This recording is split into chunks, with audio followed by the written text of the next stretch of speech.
June 22nd, four Bowie High School friends are on their way to get ice cream.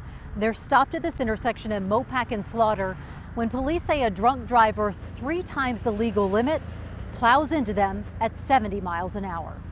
The scene so horrific, hours later, police still had it blocked off. Some of the girls' parents drove right by it. It was on the other side of the road, couldn't see it that well, but as we went by, lights and everything, and my wife Jody just broke down. We both knew that my daughter was dead. I'm Tom Crawford. I'm a father of a teenager who was involved in a drunk driving accident back in 2014. We were lucky the girl survived, but there are many stories of others that have not. Madison, we found out, had brain trauma, swelling. She had 3 craniotomies, brain surgeries, within a 24-hour period. They had to remove part of her skull in order to let the brain swell so that it would, it wouldn't kill her. She was in a coma for 10 days. Rachel, a concussion, 2 punctured lungs, pelvis was broken in 4 places, bruised spleen, broken collarbone, broken forearm. She had surgery and she had to have metal plates put in her collarbone. She had a metal rod put through her pelvis to hold her pelvis together, and then she had a plate in her forearm to hold those bones together. Ashley had a broken neck.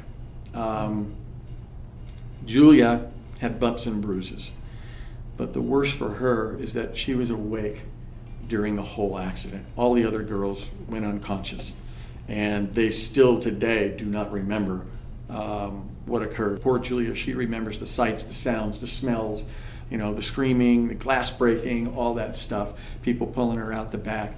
She is probably, emotionally, she's probably worse off than the other girls because of that, trauma. You spend all of your life waiting for that moment that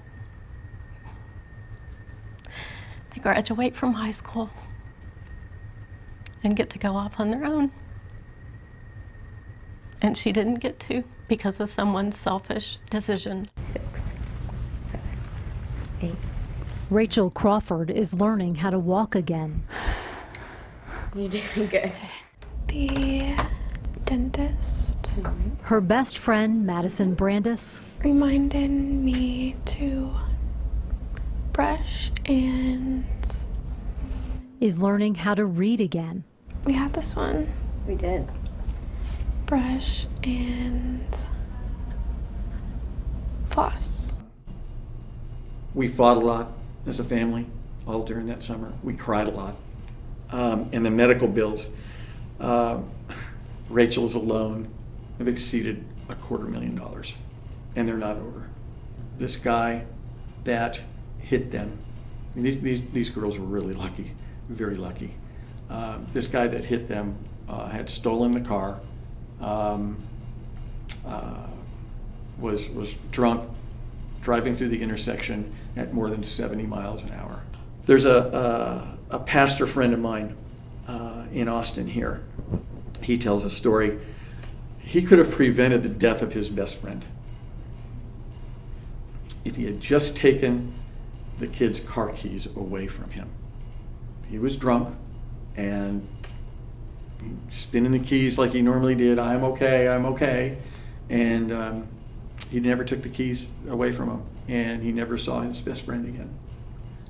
He says that you are only one choice away from a different life. And think about that.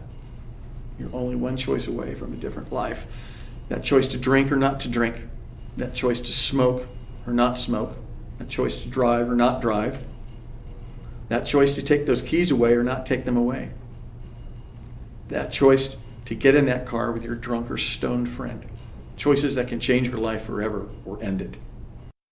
So after spending the summer learning things they never dreamed they'd have to learn all over again, 2015 is a fresh start as these girls defy the odds in hopes of proving that a dream delayed is not a dream denied.